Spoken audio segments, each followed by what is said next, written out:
Então, pessoal, bom dia para vocês, sejam bem-vindos. Hoje a gente vai tratar sobre o tema 1 da unidade curricular da UC2.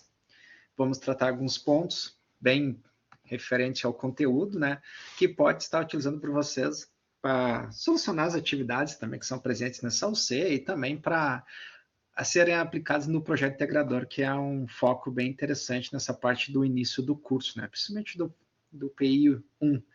E ao longo do curso vai ter o PI 2, 3 e 4, mas como vocês estão só no PI 1, vocês vão ter bastante conhecimento para estarem empregando na resolução da empresa ali, no caso, nas questões de monitoramento, de identificação de riscos, entre outros.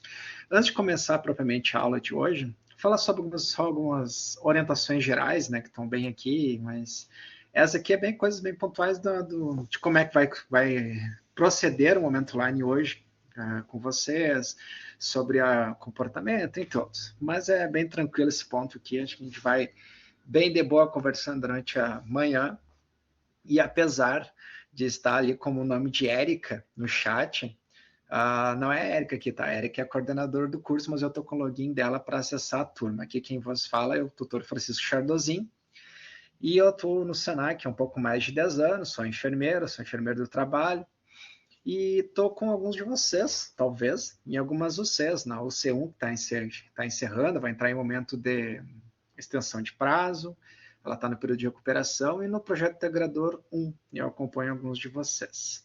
E hoje, pessoal, como é que vai funcionar aqui a aula de hoje? O nosso cronograma hoje, a gente vai falar sobre esses tópicos ao longo da aula, e no finalzinho, quase no finalzinho ali da aula, bem no final, eu vou abrir assim para a gente poder conversar, falar sobre o que vocês tiverem alguma dúvida referente ao conteúdo apresentado, referente ao conteúdo do projeto integrador, referente ao projeto integrador não tem conteúdo, mas a resoluções da atividade proposta em relação aos conteúdos das outras UCs aplicados no projeto integrador.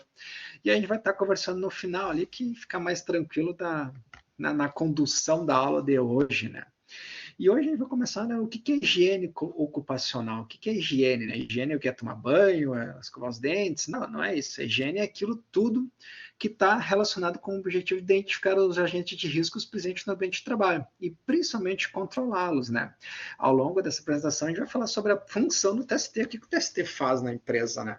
Mas nesse primeiro momento, naquela roda que está ali naquela imagem, ali tem um ponto bem legal, né? Que é aquilo que a gente trata no dia a dia da atividade de trabalho, do técnico de segurança do trabalho na empresa, que é principalmente o número 1, antecipação.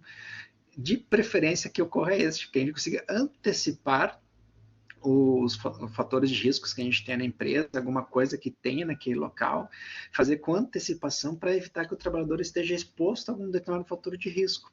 E isso pode acontecer de diversas formas. Por exemplo, tem uma empresa onde vocês vão estar trabalhando, por exemplo, como técnico de segurança do trabalho há 10 anos. Às vezes conhece toda a rotina da empresa, conhece todos os fatores de riscos, sabe muito bem como funciona aquela empresa do início ao fim. Beleza. Mas aí a empresa contratou um maquinário novo. E esse maquinário novo é para fazer o corte de umas chapas metálicas.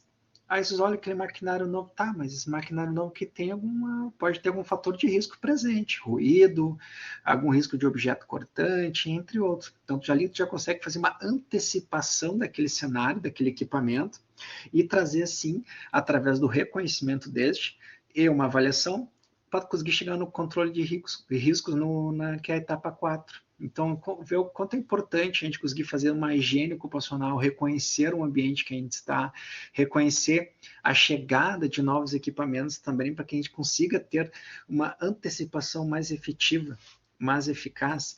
E por mais que a gente conheça a empresa, por mais que possa chegar um equipamento novo, ele pode estar carregado de fatores de riscos, né? Tem equipamentos hoje que estão seguindo as NBS, seguindo toda a legislação prevista, que eles vêm já prontinho com vários detalhes na segurança do trabalho perante o trabalhador que está utilizando aquele maquinário. Um exemplo, a betoneira. Eu tinha uma betoneira que eu comprei há muitos anos atrás. Aquela betoneira não tinha nenhum equipamento de segurança. Era uma betoneira bem antiga. Hoje, as betoneiras, quando tu faz uma aquisição de uma, ela já vem com chave para ligar e desligar o equipamento, ela tem botão de parada de emergência, então ela já sofreu diversas alterações para que pudesse atender uma demanda da legislação e assim também atender a questões de segurança do trabalho, evitando de colocar o trabalhador em determinadas situações de riscos. Isso é uma antecipação do local, é a antecipação de uma forma de uma observação mais ampla daquilo que a gente tem no trabalho. Então, o TST ele executa bastante isso, sabe? Então, conhecer as características especiais também do agente químico, também mudando um pouco do tópico, né, que eu estava falando, questão de acidente de trabalho, né, muito importante. Questões químicas, né? Quando a gente trabalha numa empresa onde utiliza muitos produtos químicos, é muito importante saber o que são esses fatores de riscos. Saber que danos ele pode conduzir ao trabalhador, às pessoas em volta e principalmente saber que tipo de proteção pode ser empregada para evitar a exposição do trabalhador que está realizando sua atividade naquele ambiente de trabalho e assim como também o TST, que vai estar realizando vistorias, monitoramento desses locais do ambiente de trabalho, né? E quando se faz ali naquele primeiro foi a avaliação, agora a gente vai para o reconhecimento. A gente faz o reconhecimento, é o levantamento da documentação e das situações que expõem os trabalhadores aos fatores de risco ocupacionais. E como é que a gente faz isso? A gente faz através de visitas, mas a gente vai mostrar para vocês o esquema de checklist, que é muito importante. O checklist, ele é muito amplo, né? Tu pode ter diversos modelos, alguns prontos, que vocês podem adquirir até na internet, e até aqui nas aulas a gente tem alguns já que a gente vai mostrando para vocês uma base, mas eu recomendo para vocês desenvolver o checklist de vocês, de acordo com a rotina de vistorias que a gente vai desenvolver nas empresas e também com aquilo que está presente no ambiente de trabalho. Então, por vezes, tu pode pegar um checklist de outro colega, mas ele não se aplica tanto naquele setor da empresa. Aí tu vai ter que fazer uma adaptação para que ele consiga atender aquele local. Então, eu sempre gosto de falar, desenvolver o de vocês que fica mais preciso com aquela ação que vocês querem fazer, certo? Já na avaliação, é o momento que a gente consegue determinar as prioridades do controle de risco. Olha, o que é prioridade nesse momento? Por exemplo, ali na UC1, a gente tinha uma atividade, a número 2, que falava, tinha um checklist para vocês, um levantamento de dados sobre números de acidente na empresa Bom Sabor. E ali tinha acidente com manuseio de faca, acidente por escorregões no piso úmido e queda. Tem 17 com acidente de faca e 2 por queda, por exemplo. Aí tu vai olhar com esses valores, né? Pô, mas o que eu vou fazer de necessidade agora? O que eu preciso resolver nesse momento? Então, ali tu começa a traçar uma estratégia através de uma avaliação para que tu consiga minimizar e sanar esses fatores de risco que estão ali presentes naquela empresa. Claro, né, tu vai pensar, poxa, naquela atividade ia falar, mas e o fator de risco incêndio é necessário, perigoso? Sim, ele é muito necessário. Mas se vocês observarem o número elevado de acidentes que a gente está tendo e afastamento com os trabalhadores que estão expostos ao fator de risco, no caso, o objeto cortante, a faca, quando vê, não vai ter mais trabalhador na empresa, vai estar todo mundo afastado. Aí pô, vai ter um fator de risco de incêndio, precisa ser resolvido e empregado de uma forma que tem uma resolução efetiva, mas não vai ter trabalhador na empresa, está todo mundo afastado. Aí tem que observar quais são as prioridades.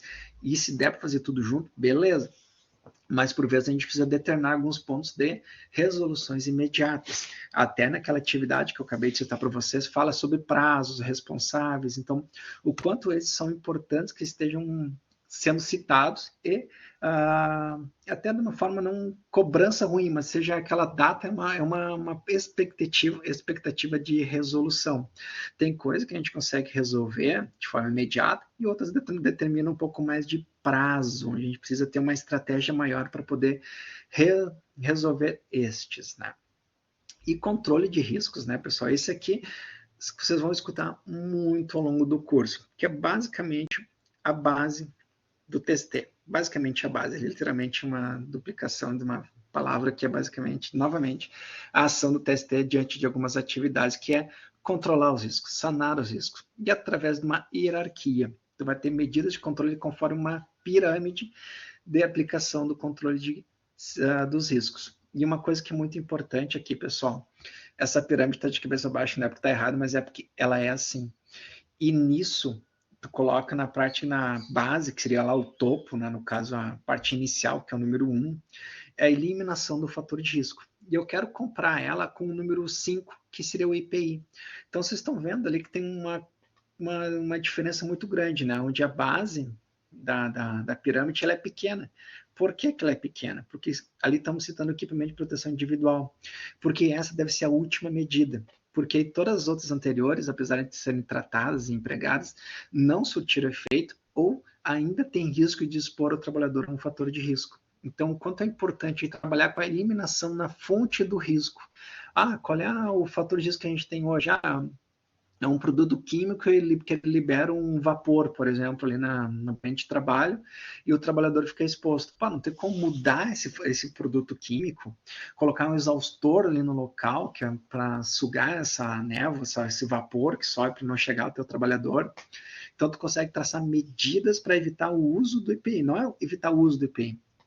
O EPI é muito bem-vindo, ele deve ser utilizado pelos trabalhadores, mas evitar que chegue até o uso do EPI. A gente tentar eliminar todos esses fatores de risco anterior ao uso do EPI, vocês vão observar que o resultado ele é sempre muito positivo para todos naquele setor, todos que possam estar expostos a um fator de risco, né?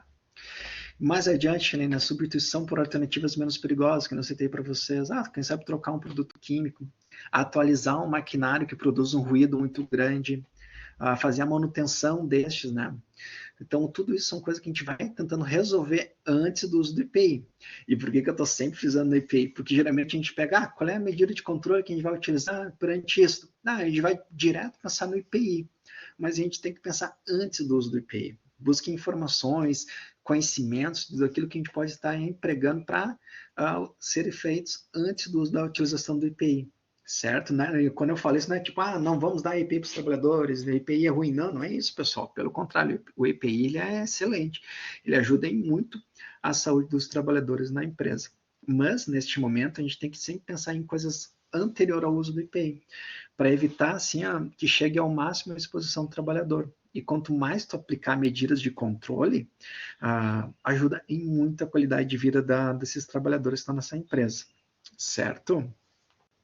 Então, quando vocês estiverem já mais à frente aí nas unidades curriculares, medidas de controle. Deixa o EPI por último, mas vão ter pensando em coisas assim que possam ser ligadas a anterior uso do EPI. E ali tem uma atividade que fala bastante sobre isso, né? Sobre o controle na fonte, controle na trajetória, controle no receptor é o trabalhador, né?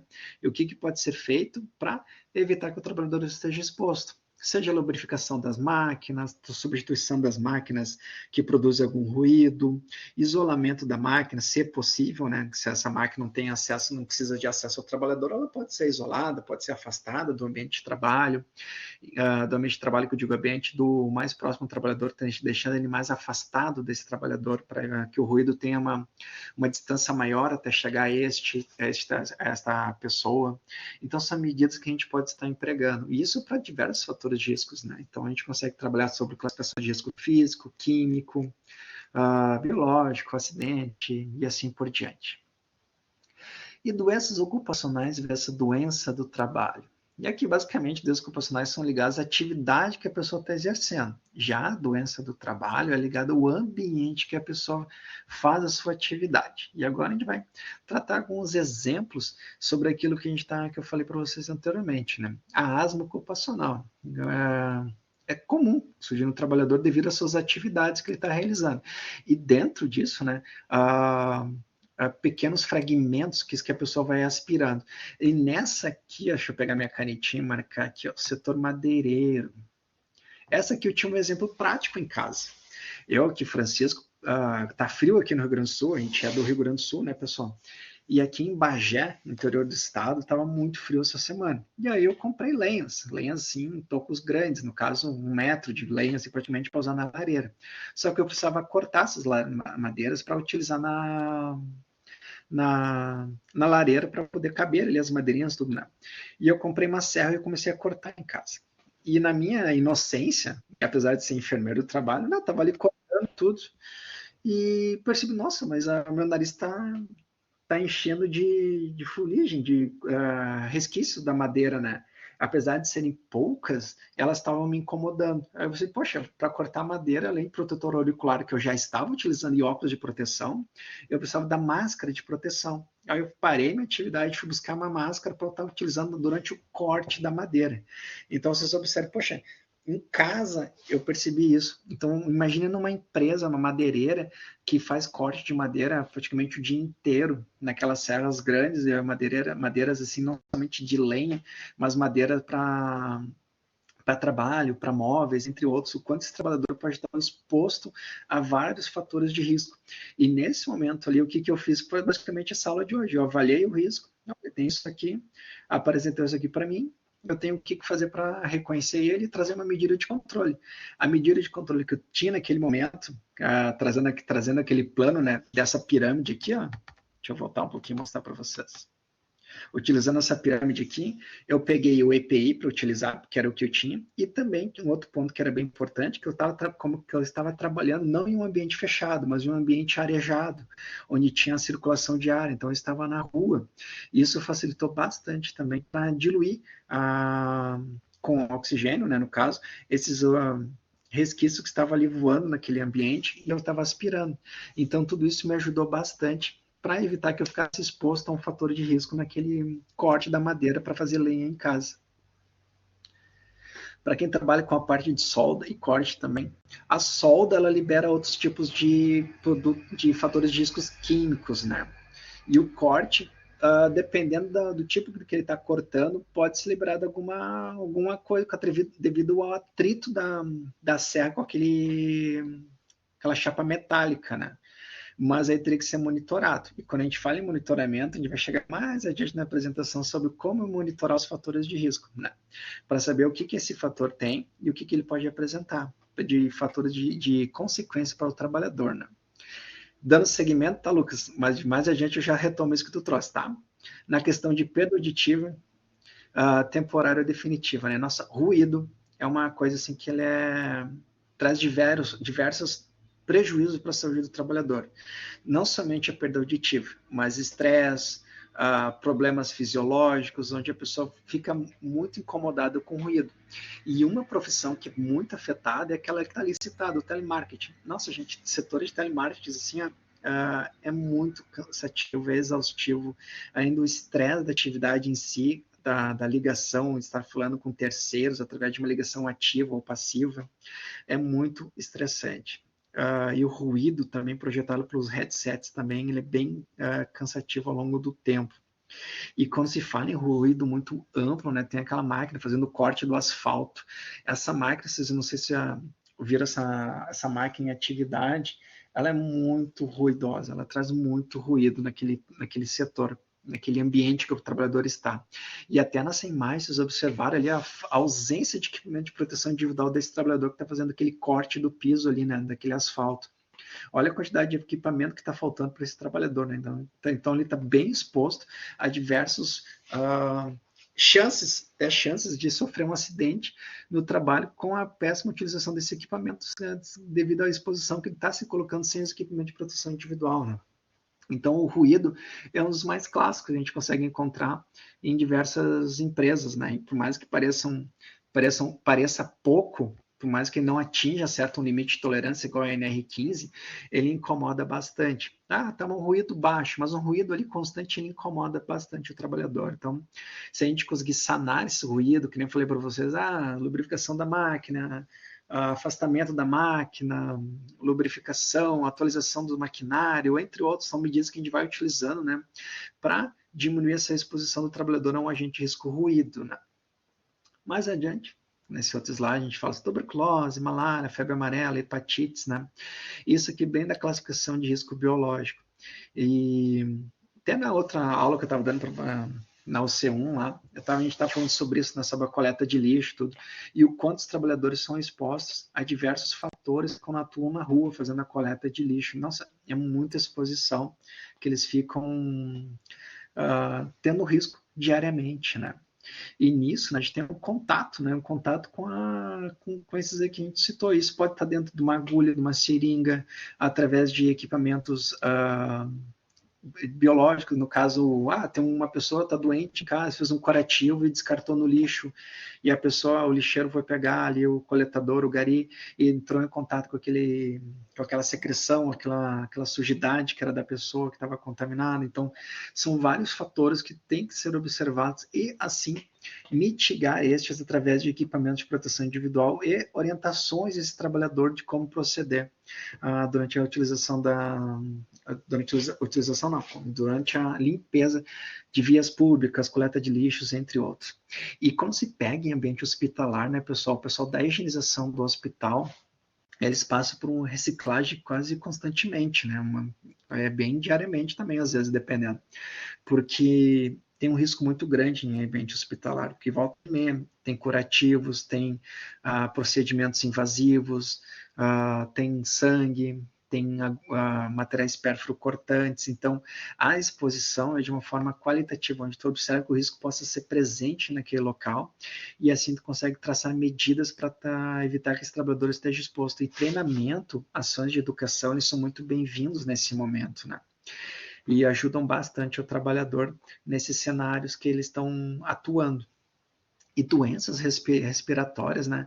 Ele é bem amplo também, que é basicamente esse slide que a gente fala sobre asma, silicose, câncer de pulmão, doença pulmonar, entre outros. E desse aqui eu trago um caso para vocês, né? Porque esse aqui, ele é bem visual. Vocês estão olhando ali os trabalhadores fazendo um corte de algum material, que seja um asfalto ou um piso cerâmico. Quem já viu isso presencialmente sabe que levanta uma névoa gigante branca de poeira. E essa poeira pode trazer várias complicações ao trabalhador. E isso é visual. Agora eu vou falar um exemplo para vocês, que foi um exemplo de vida que eu observei. Uma vez no hospital, pessoal, estava trabalhando na unidade de internação e tinha uma paciente que estava internada, isso há muitos anos, tá, pessoal? Ela estava internada por... Nossa, agora me fugiu o nome da doença que ela tinha. Mas ela tinha uma doença relacionada à fermentação do milho, que ela utilizava no interior, o milho junto com o pasto, para fermentar e dar para os animais comerem. Agora me esqueci o nome dessa combinação. Daqui a pouquinho eu lembro. Mas ela utilizava isso e toda vez que... E aquilo ficava fechado em umas lonas plásticas, fermentando ali, ficava fervendo praticamente ali no processo natural de decomposição e fermentação daquele produto. E quando eu levantava aquela lona, subia aquele vapor. E ela foi exposta a esse tipo de vapor durante muitos anos, pessoal. Eu acho que ela estava com uns 45, 50 anos naquele período que ela estava internada. Então ela fazia isso, acho que desde que ela era adolescente. Então manifestou uma doença pulmonar depois de muitos anos. Claro, isso provavelmente ela já demonstrou alguns sinais anteriormente, mas isso foi manifestar naquele período que ela internou que estava mais crítico. Ela não conseguia caminhar, faltava oxigenação para ela, não conseguia respirar direito. Ela era quase uma dependente eterna do oxigênio. Então, vocês observam que uma atividade no campo para a produção desse material, o quanto pode gerar. E quando eu comparei com esse aqui que a gente está nas imagens, aqui é visual. Isso aqui tu vê a pessoa cortando, você observa a névoa que levanta. Então imagina o trabalhador aspirando tudo aquilo ali. E o quanto é prejudicial para ele. Agora imagina aqueles que a gente não consegue visualizar. Mas o quanto é importante a gente entender o processo e quais fatores de risco a gente tem naquele local, né? E agora, chegando nisso aqui, que basicamente que eu estava conversando com o Lucas ali, né? É o tipo de monitoramento, o qualitativo e o quantitativo, né? O qualitativo, a gente considera... Desculpa, faltou um pouquinho a voz. A gente considera que o fator de risco esteja ali presente. Por exemplo, a classificação de risco biológico. Biológico, precisa monitorar quantas partículas tenha de tétano. Não tem a necessidade de fazer esse monitoramento. Tu considera que tenha um risco de tétano num material enferrujado. Ou hepatite, por exemplo.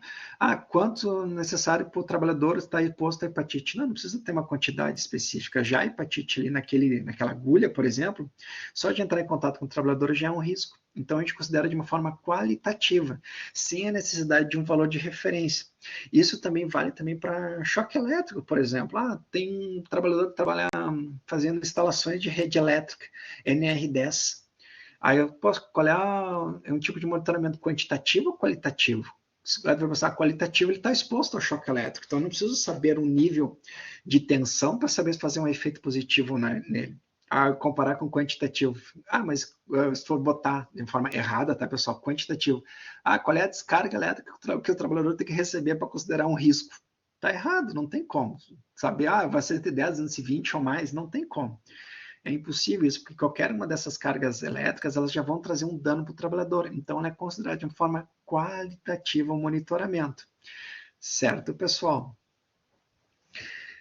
E qualitativo, a gente tem diversos exemplos, né? Como eu falei para vocês, em ambientes hospitalares, tem aquela imagem, vocês estão observando que tem um contato direto com os pacientes, com curativos, seja com fezes, urinas, sangue, procedimentos com medicamentos também naquele local, punção através de seringas, agulhas, entre outros, que podem trazer uma forma qualitativa de exposição de diversos outros vírus, bactérias, fungos, entre outros. Então, tu não precisa ter uma quantidade, sim, que tenha a possibilidade desse estar no hospital. E qualitativo é bem referente ao ambiente hospitalar e outras empresas também, né? E a umidade também, né? A umidade está ali naquele setor trabalhando com uma umidade mais exposta, com a água constante na limpeza de veículos, entre outros. Então, traz uma complexidade naquele local. Monitoramento qualitativo na NR15, né? Então, temos vários anexos ali que falam sobre condições bem interessantes. E essa aqui é a NR15, tá, pessoal? Ela é muito boa, assim, para estudar, para tu conseguir ler. Aí a gente para e pensa, professor, mas eu tenho que ler e decorar todas as ANRs. Não, cara, não precisa decorar e ler todas as ANRs. Não tem, é muito difícil fazer isso. Mas tu pode pegar algumas bem pontuais que vão te trazer uma maior referência para a tua jornada aqui na acadêmica, quando tu está cursando conosco, e também para quando tu for trabalhar na empresa. E dependendo do ramo da empresa, tu consegue já focar em determinadas ANRs que vão estar mais presentes e serem empregadas naquele setor da empresa ou em diversos setores da empresa também. E dentro disso, a gente pode citar o anexo 9 do frio, umidade, agentes químicos, agentes biológicos.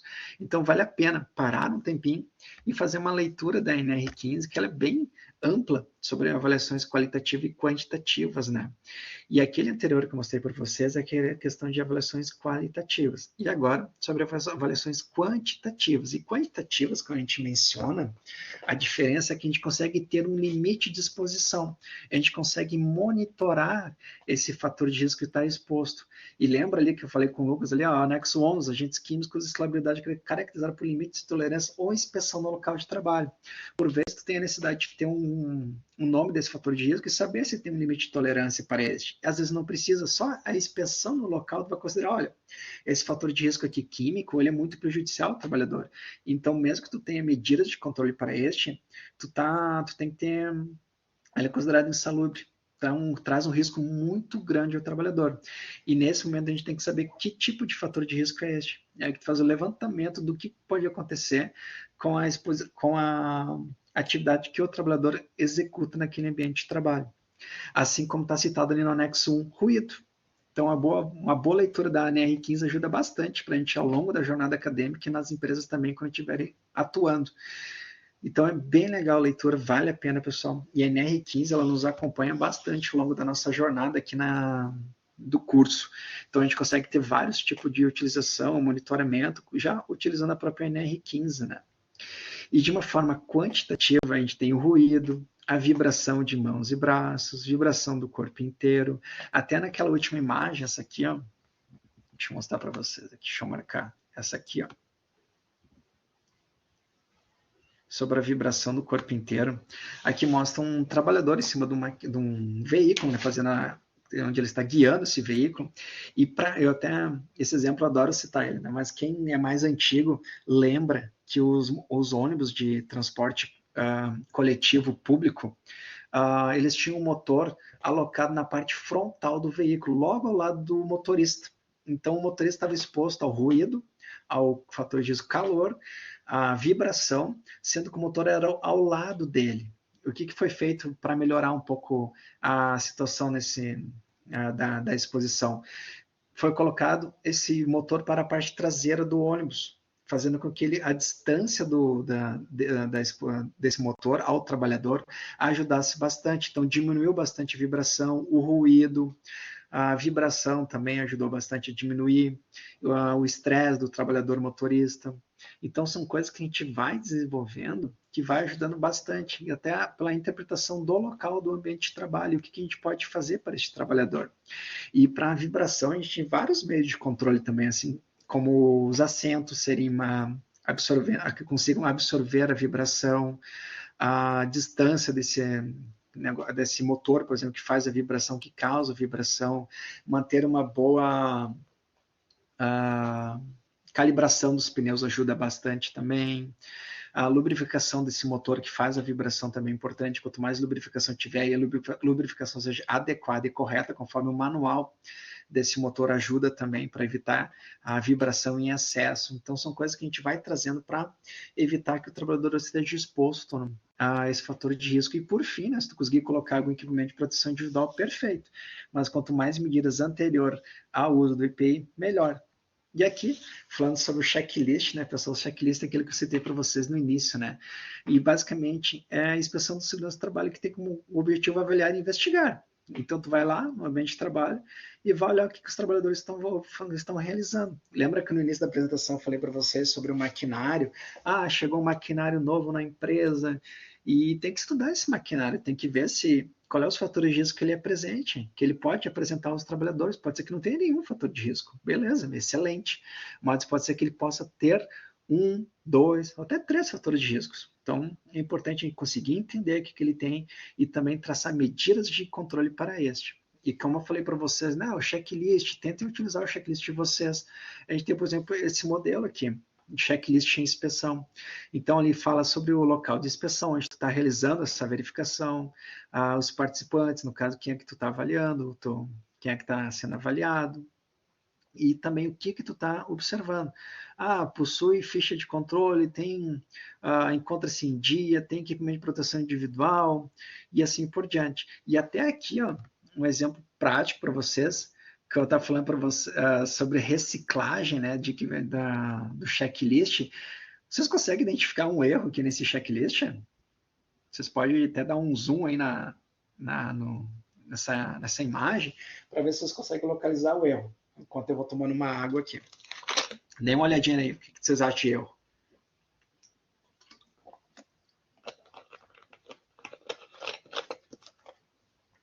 Não se preocupe, não vale nota, tá, pessoal? Só vale conhecimento. Mas vamos lá, não se preocupe com isso. Aqui, deixa eu marcar com a minha canetinha. PPRA. Então, o PPRA ele foi descontinuado, ele não é mais utilizado, é utilizado hoje o PGR. Então, tu tem um checklist com utilização de PPRA, tentando vistoriar se está utilizando o PPRA, se tem ainda a presença do PPRA na empresa, é meio complexo, tu está utilizando um checklist talvez reciclado.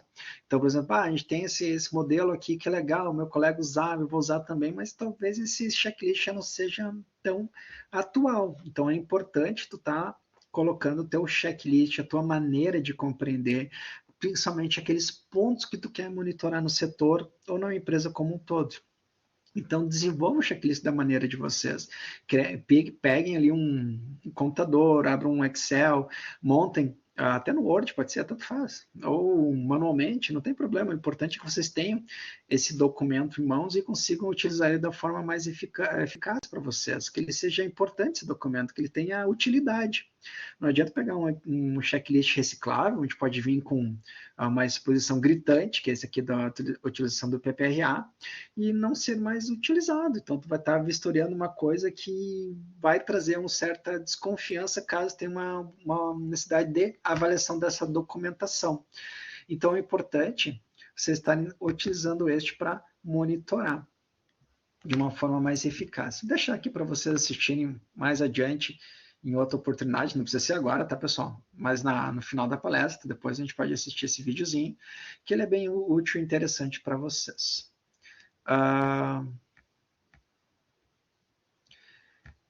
Opa, acabei indo para trás aqui na apresentação, era para ter ido para frente, só um instante.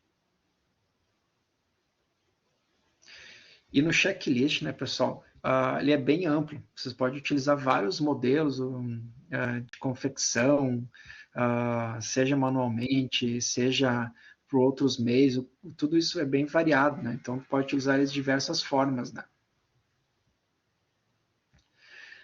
Zuleide, não conseguiu? Deixa eu testar aqui, mas ele está funcionando agora para mim, agora há pouco. Que é um acidente na plataforma, né? Tenta copiar, Zuleide, e colar no YouTube. Mas ele é basicamente um acidente em uma plataforma de petróleo, onde traz algumas informações sobre medidas de controle, sobre observação, entre outros. Deixa eu compartilhar com vocês aqui o vídeo, só um instante. Deixa eu abrir na minha plataforma, eu vou compartilhar a tela aqui, só um instante, tá, pessoal, que vai carregar.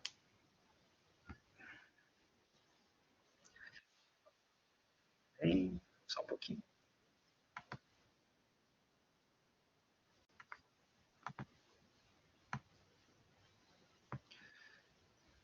Só um pouquinho, deixa eu compartilhar a tela agora.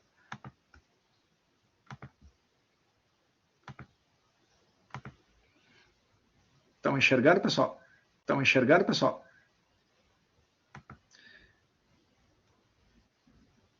Beleza, vou dar um play aqui, vou aumentar o som para a gente poder... Plataformas, a Piper Alpha explora uma reserva de petróleo no Mar do Norte, 180 quilômetros a leste da Escócia. Como toda plataforma, a Piper Alpha se compõe de diversos módulos especializados. Perfuração, produção, extração do gás no óleo cru, injeção do óleo e do gás no correr junto com o áudio do locutor que está fazendo uma breve apresentação dessa plataforma, né? Sobre vários fatores de risco que tem nessa atividade. Né? Quando a gente trabalha em plataformas, né, pessoal? Deixa eu diminuir do petróleo tirado do fundo. Quando a gente trabalha com plataformas, né, pessoal? Vocês observam que a pessoa trabalha embarcado. Então, esse trabalhador que atua no ambiente embarcado, ele fica um bom tempo lá. Então, geralmente, esses locais, assim, com a plataforma, ele propicia ao trabalhador diversos entretenimentos para que ele fique mais à vontade, mais confortável, principalmente na questão da ergonomia, na percepção dele naquele ambiente de trabalho, porque ele vai ficar um bom tempo isolado da sociedade em si, né? No caso, ele vai ter só os colegas de trabalho dele para ter uma relação. Então, tem bastante coisa em referente à ergonomia, a mesa de jogos, infraestrutura, assim, que venha a trazer uma qualidade de vida para esse trabalhador, né? E aqui nesse acidente, aqui, né, que está citando da plataforma, ela fala da questão que teve um incêndio, um princípio de incêndio ali, uma explosão dessa plataforma, onde trouxe vários consequências naquele local, né? Então, toda a interpretação, a avaliação de risco, tu vê que tem um trabalhador ali observando através de sinais o que está acontecendo na empresa, ter essa reação imediata do que pode ser feito. Então, são questões bem interessantes, que é todo reconhecimento, avaliação, monitoramento, e também poder sanar esses fatores de risco que estão ali presentes. E esse vídeo aqui, ele é até bem longo, tudo, mas ele está de uma forma mais profunda, né? De forma do que a gente pode trazer e controlar no ambiente de trabalho. Deixa eu interromper a gravação aqui. Depois vocês podem assistir ele, mas ele é bem profundo, bem longo, na verdade, até para dizer. Mas ele é bem rico em diversas informações, né? Mas depois em casa vocês assistem ele com tranquilidade. Mas até pegando o link que compartilhei com vocês ali. Então deixa eu pegar a minha apresentação aqui. Aqui. E dentro disso, né, pessoal, só voltar num slide que é de suma importância para vocês, dar uma reforçada referente naquele vídeo da plataforma. Espera que eu carreguei a apresentação errada nessa aqui, só um instante.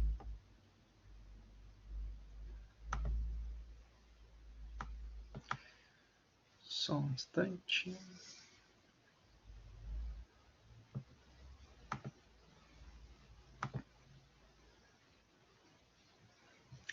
Está carregando aqui, eu já compartilho com vocês, tá, pessoal? Mas o ponto que eu quero chegar, novamente, ali, quando estiver carregando o slide, é a questão de reconhecimento de riscos, né?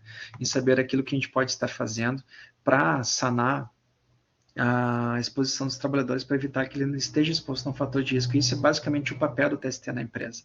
Tem toda essa questão de responsabilidade do que deve ser feito naquele local. Então, isso é muito importante para evitar uma exposição do trabalhador e garantindo, assim, a qualidade de vida dele, a saúde dele. E isso reflete não somente ao trabalhador, mas reflete também na casa dessa pessoa.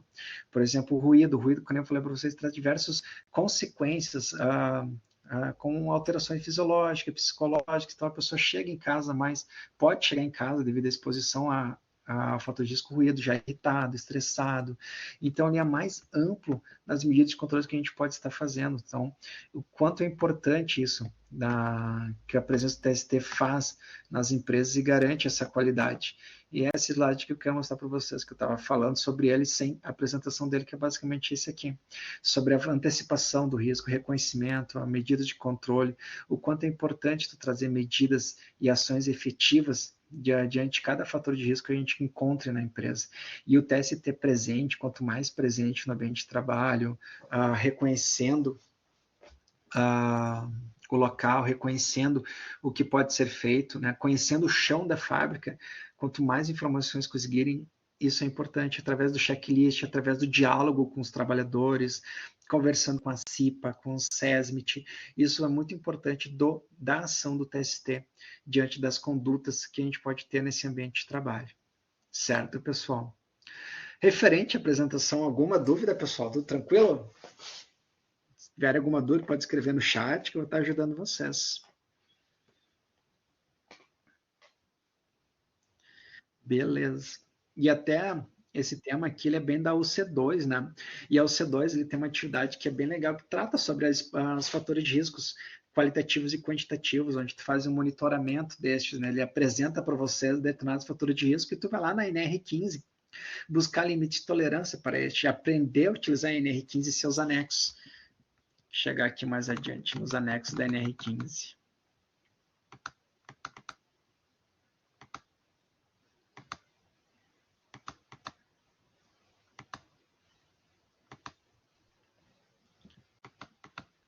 Aqui, ó.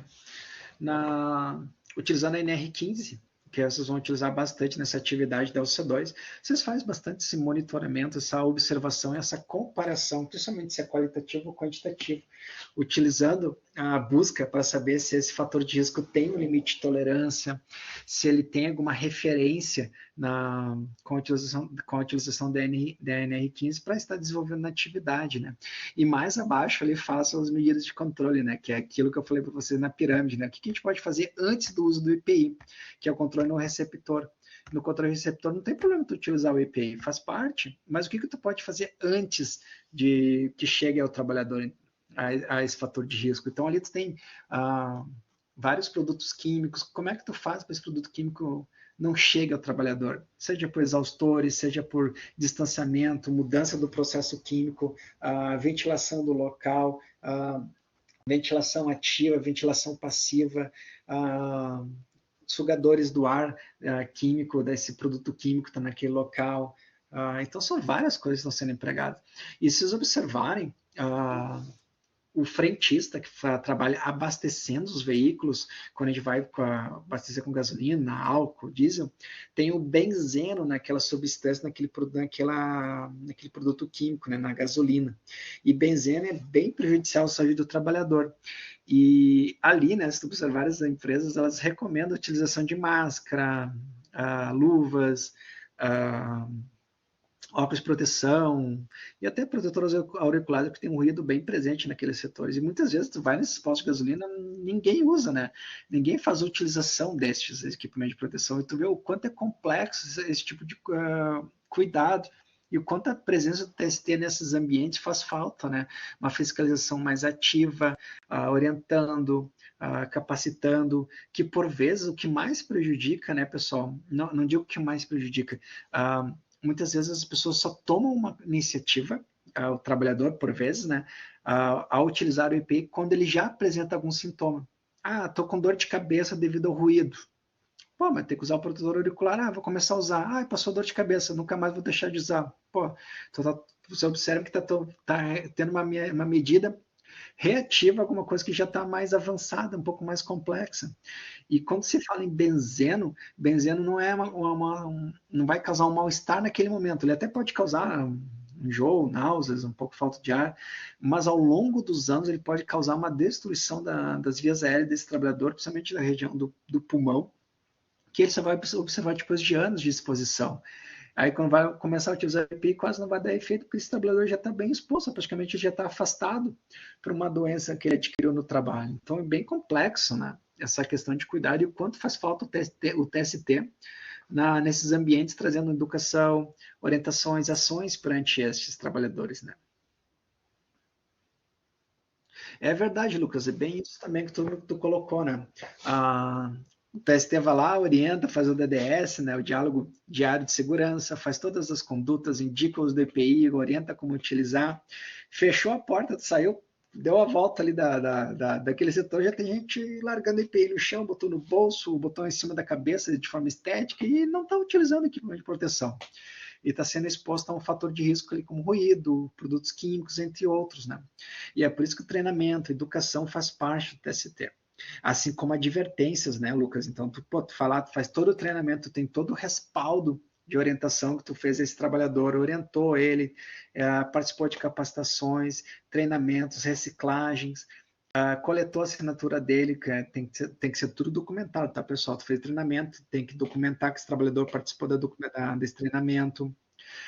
E depois, olha, se não quer usar, começa, infelizmente, as advertências, advertência por escrito, advertência verbal, e tudo registrado. E EPI, não uso do EPI, é um desligamento por justa causa, onde o trabalhador tem as normas, a política de segurança da empresa, e esse trabalhador não quer seguir as normas de política de segurança da empresa. E acaba sendo o desligamento desse trabalhador, infelizmente, né?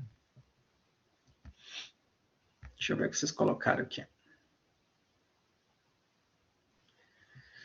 É bem isso, né? Coisa do dia a dia que a gente nem imagina. Mas disso eu já convido vocês também sempre aqui quando estiverem passeando, trabalhando, andando até de ônibus, qualquer situação, observar os trabalhadores aí nas suas atividades, ver qual é, começar a imaginar o que esse trabalhador está exposto no ambiente de trabalho, não somente na empresa de vocês, mas, por exemplo, vocês estão andando de ônibus no deslocamento para casa, para o trabalho, e ver o que esses trabalhadores estão expostos, observar o que eles podem estar sofrendo com alguma exposição.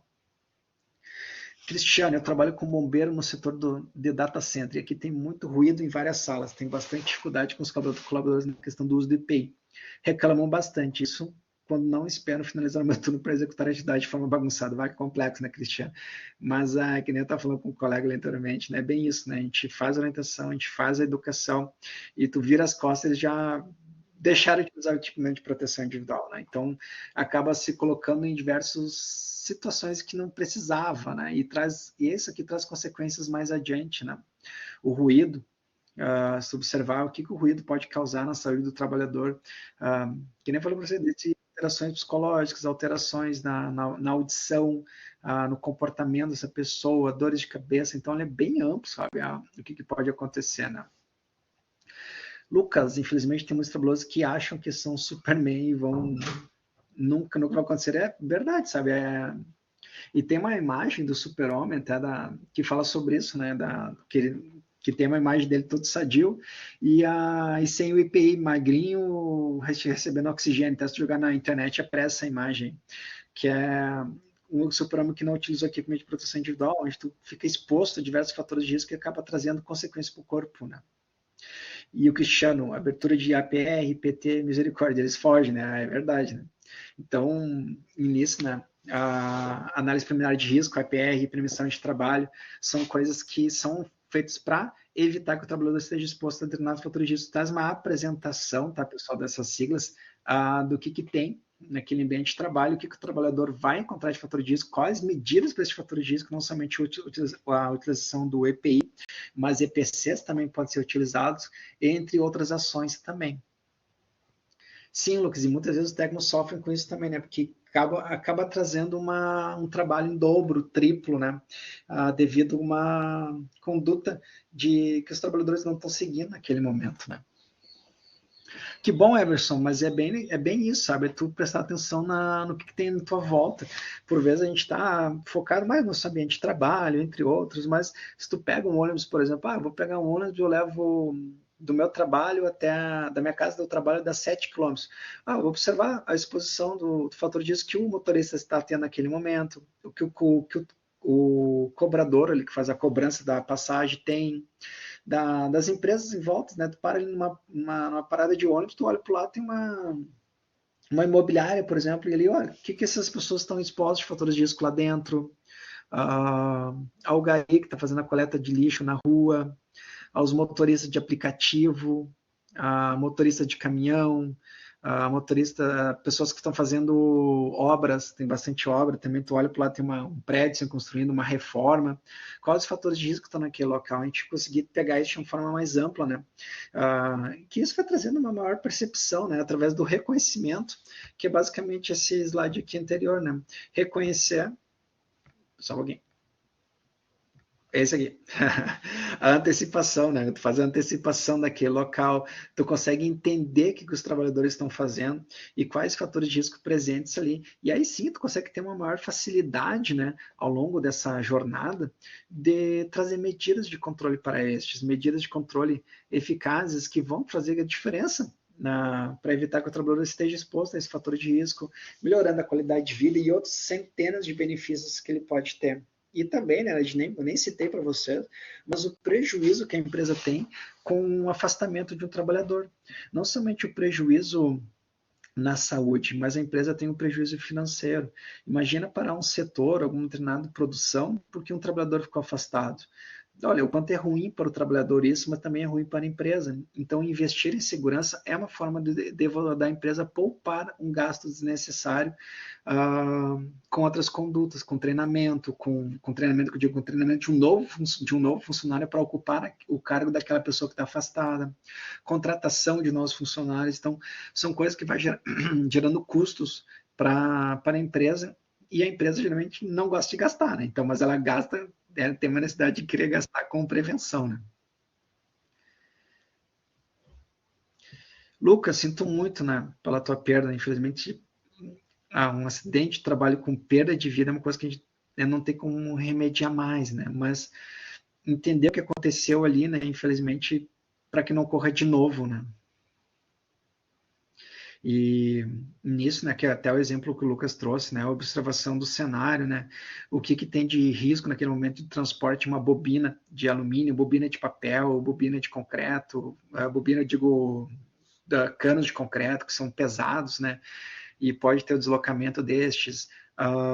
Então, são várias coisas sobre o trajeto de deslocamento desse maquinário, sinalização audiovisual, onde tem sinalização por áudio, onde emite ruídos, que a pessoa consiga observar que tem alguma coisa acontecendo, sinalização por giroflex, para sinalizar que tem alguma coisa acontecendo, isolamento do local, afastamento desse maquinário, a trajetória desse maquinário, são coisas que a gente tem que observar na empresa. Isso eu estou citando assim, só por cima, nem pegando o acidente que aconteceu ali, pegando de uma forma mais geral, assim, sabe?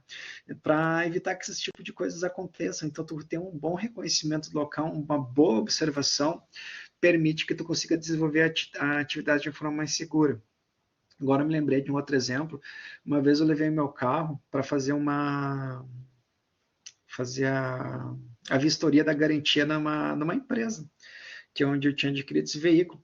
E dentro dessa empresa era uma mecânica gigante. Nossa, tinha umas 50 baias de elevacar, com uma quantidade gigantesca de mecânicos e pessoas que não eram mecânicas, tipo eu que estava lá com o meu veículo. E era tudo devidamente sinalizado, com placas, com orientações, mostrando onde é que eu tinha que estar caminhando. Então tinha toda uma faixa de segurança para mim estar caminhando para evitar que eu fosse exposto a um atropelamento, por exemplo, com os veículos que estavam lá transitando. Tinha faixa de segurança naquela garagem gigante, naquele galpão. Tinha até sinaleira lá dentro. Então, pessoal, são coisas assim que vão sendo colocadas e empregadas para evitar que ocorra um acidente no trabalho, um acidente com pessoas que estão visitando aquele ambiente, naquele setor, e assim por diante. Então, quanto mais meios a gente conseguir colocar, melhor. Quanto mais coisas, condutas que a gente consiga empregar, mais eficaz vai sendo a atividade que a gente realiza nas empresas. Certo, pessoal? Excelente troca de conteúdos que vocês trouxeram, sabe? E é isso que é muito importante, que basicamente é o papel do TST na empresa, né? E é um papel muito bom, um papel muito bem-vindo, faz toda a diferença, e que nem a gente comentou agora, né? Quando dá as costas, desanda tudo, né? Poxa, gente, mas a gente trabalha numa continuidade, né? A ação de segurança da segurança do trabalho é contínua. Então, por mais que tu dê as costas aconteça, tu vai ter que falar, voltar, orientar, falar com eles, talvez chamar a coordenação, chefia mais imediata, trazer umas informações para eles, talvez por último até advertências, que faz parte também da orientação do TST. Olha, estou orientando verbalmente, estou orientando através de uma advertência. Isso faz parte de uma conduta também. Infelizmente também segue por este meio a orientação que o TST emprega na empresa. Tranquilo, pessoal? Dúvidas? Lembrando não, que eu não cheguei a falar isso, mas, pessoal, essa aula de hoje está sendo gravada e até amanhã, mais ou menos nesse mesmo horário, a gente vai estar disponível no ambiente virtual de vocês para que vocês possam estar consultando essa gravação, ok?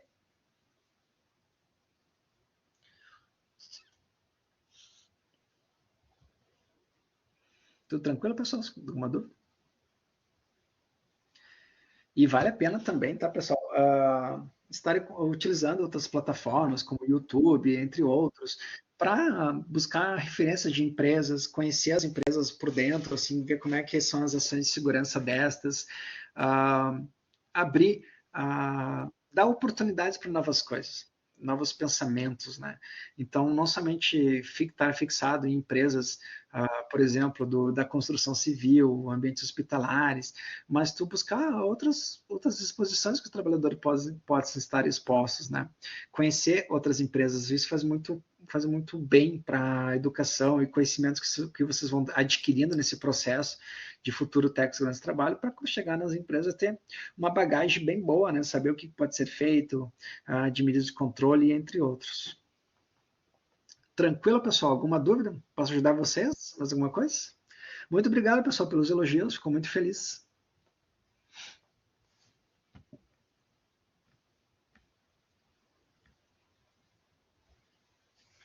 Agora sim, lembrando que mais adiante, até amanhã, nesse mesmo período, vai estar disponível a gravação da aula, para vocês poderem utilizar ela para consultar, sanar alguma dúvida, algum ponto que vocês queiram recordar que eu falei, só acessar a gravação, conforme vocês queiram, um determinado ponto da aula, na velocidade que vocês quiserem assistir.